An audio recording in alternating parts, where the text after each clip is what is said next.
Des démons dans des corps humains. Le démon de la rétrograde et ses milliers de flèches dans les pensées. Lorsque les démons sont torturés par le feu, ils dévoilent leur stratégie et leurs plans pour refroidir les chrétiens et conduire l'humanité en enfer. Voici l'extrait d'un démon tourmenté dans un corps qui expose ses secrets et stratégies d'attaque pour éloigner les chrétiens du chemin de Dieu et les conduire dans le péché. Il s'agit ici du démon de la rétrograde.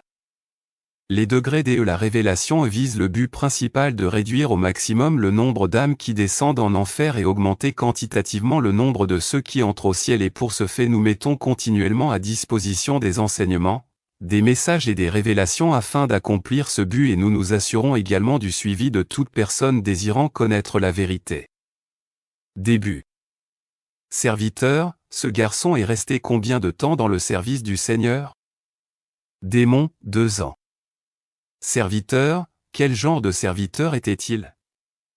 Il te dérangeait? Démon, il m'a donné beaucoup de travail, beaucoup. Il savait beaucoup d'âmes, ce misérable. Il m'a donné beaucoup de travail et je le haïssais. Serviteur, et tu cherchais une opportunité pour le faire tomber? Démon, je cherchais tous les jours. Serviteur, tu le dérangeais? Tu faisais comment? Démon, je restais loin en train d'éjeter mes flèches. Serviteur, quel genre de flèches? Démon, les doutes, les pensées d'immoralité. Pour qu'il trouve une chrétienne qui m'appartient et tombe dans le péché. Mais il n'a pas laissé de brèche. Serviteur, attends, tu as des chrétiennes qui t'appartiennent? Démon, rire oui. Beaucoup. Serviteur, quand est-ce qu'une personne t'appartient? Démon, quand elle fait ma volonté. Quand elle abandonne le premier amour. Serviteur, quelles ont été les armes que tu as utilisées pour le faire tomber? Démon, le temps. Avec le temps j'ai commencé à mettre dans sa pensée le découragement, en lui faisant croire que ton Dieu n'était pas avec lui mais le plus fort, et quand il était en train d'être préparé pour venir sur cet autel pour être consacré. Serviteur, il allait devenir pasteur? Démon, oui, il avait devenir pasteur et c'est là que j'ai commencé ma vengeance. Serviteur, mais pourquoi il n'est pas venu sur l'autel pour être consacré? S'adressant aux auditeurs. Parce qu'il n'était pas prêt pour l'autel, sa vie n'était pas sur l'autel, consacré, parce que si sa vie était sur l'autel, le diable n'allait pas réussir à le faire tomber. Le diable réussit à faire tomber une personne quand la vie de la personne n'est pas entièrement sacrifiée au Seigneur Jésus-Christ. Parle, qu'est-ce que tu as fait?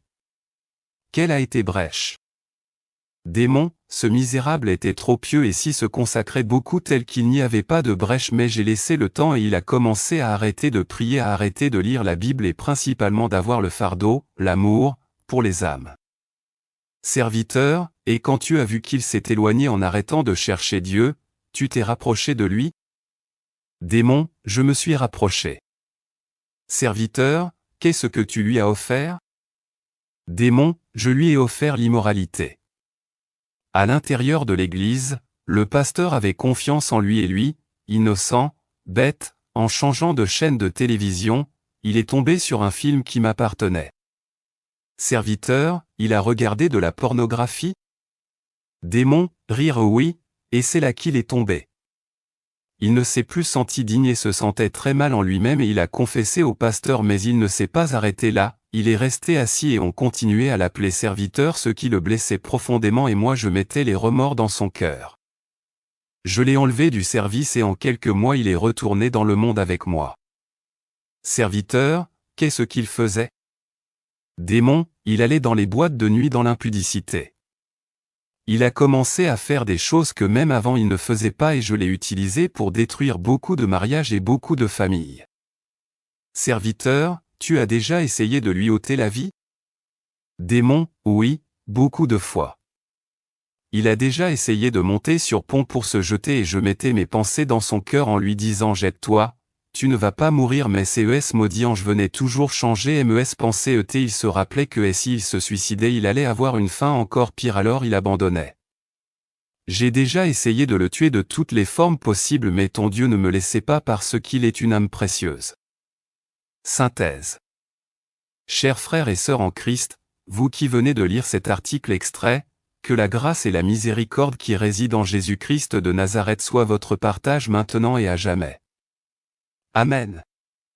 Après lecture, plusieurs leçons peuvent être tirées dans le but de servir d'édification car c'est la raison pour laquelle cet extrait a été publié.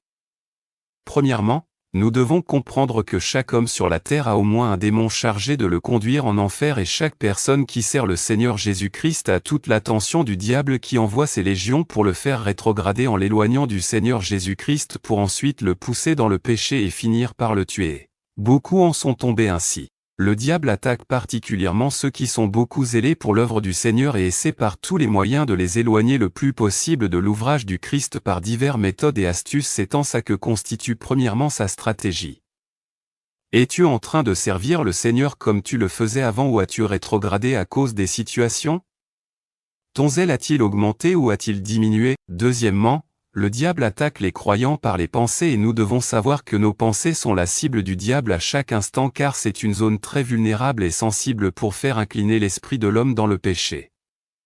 En ceci, il est important de savoir que les mauvaises pensées qui vous viennent à l'esprit ne sont en aucun cas le fruit du hasard mais il s'agit là des attaques très farouches des démons contre vous et vous devez répliquer par la prière dès que vous êtes attaqué.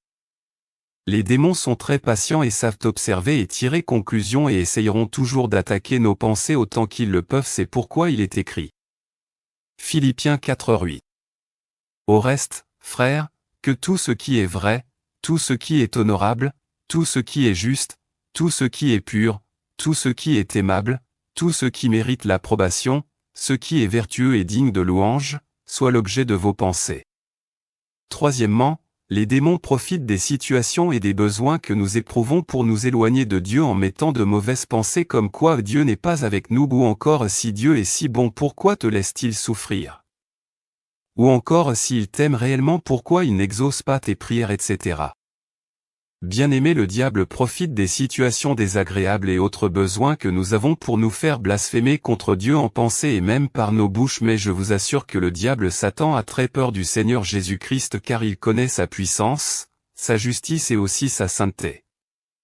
Toi d'ONC qui pour des situations passagères blasphème le nom de Dieu, tu ne sais pas de quel esprit tu es animé car le jour que tes yeux verront Dieu, tu feras cette déclaration comme Job.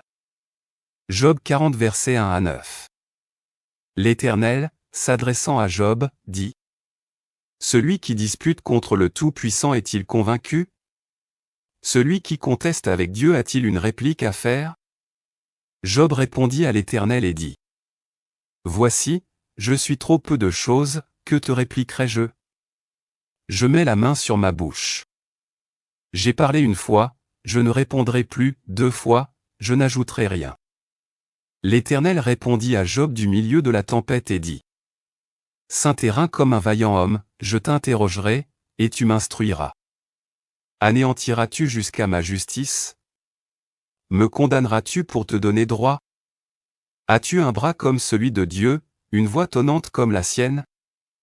Chers frères et sœurs, il est facile de blasphémer contre Dieu et de l'accuser lorsque nous sommes encore vivants mais il suffit de mourir pour comprendre et je vous exhorte à revenir sur le Seigneur à tout sacrifier sur l'autel du Seigneur Jésus-Christ car quiconque a tout sacrifié et ne se soucie plus de rien ne peut être atteint par le diable.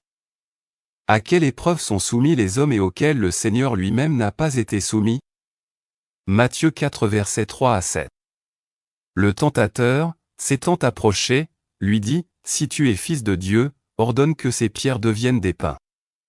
Jésus répondit : Il est écrit, l'homme ne vivra pas de pain seulement, mais de toute parole qui sort de la bouche de Dieu. Le diable le transporta dans la ville sainte, le plaça sur le haut du temple, et lui dit : Si tu es fils de Dieu, jette-toi en bas, car il est écrit, il donnera des ordres à ses anges à ton sujet, et ils te porteront sur les mains, de peur que ton pied ne heurte contre une pierre. Jésus lui dit : Il est aussi écrit, tu ne tenteras point le Seigneur, ton Dieu. Devant toute situation désagréable, le diable enverra toujours ses pensées mais nous devons les surmonter comme Christ. Quatrièmement, le diable a saturé le monde des choses impures, de l'immoralité et des contenus sales de telle sorte qu'il est impossible de ne pas le remarquer. Aujourd'hui sur les réseaux sociaux à chaque fil d'actualité il y a des femmes quasi nues, des hommes sensuels et tout genre de perversion et de déviation pour attirer notre attention afin de regarder cela sachant que dès que tu regardes ces choses même si inconsciemment, tu as déjà été souillé et beaucoup ne se repentent pas de ça car ils estiment que ce n'est pas un péché or c'est bien un péché qui donne souvent accès aux couches de nuit. Les plus faibles tombent facilement dans le piège et se retrouvent en train de regarder des vidéos impures pour après commettre des choses abominables dans le secret, faites attention aux distractions. Cinquièmement, le diable fait tomber beaucoup dans le piège des remords et de la culpabilité en leur faisant croire que Christ ne les a pas pardonnés et si même ils ont été pardonnés, ils sont indignes or tout ceci est une ruse du diable pour nous éloigner de Dieu et de son amour. Retenez ceci, quel que soit le péché commis, le Seigneur Jésus-Christ pardonne si on se repent sincèrement devant lui car il est dit. Mes petits enfants, je vous écris ces choses, afin que vous ne péchiez point. Et si quelqu'un a péché, nous avons un avocat auprès du Père, Jésus-Christ le juste. Il est lui-même une victime expiatoire pour nos péchés, non seulement pour les nôtres, mais aussi pour ceux du monde entier. 1 Jean 2 versets 1 à 2. Pour finir, il est important de rappeler que toute personne qui veut vivre en Christ sera persécutée d'une manière ou d'une autre et l'attitude devant les persécutions détermine si oui ou non nous sommes de Christ car comme vous l'avez lu plus haut, ce démon disait avoir des chrétiens qui lui appartiennent car quiconque fait sa volonté est à lui et malheureusement beaucoup de chrétiens aujourd'hui sont très loin de la volonté de Dieu. Repentez-vous. Soyez bénis, Amen.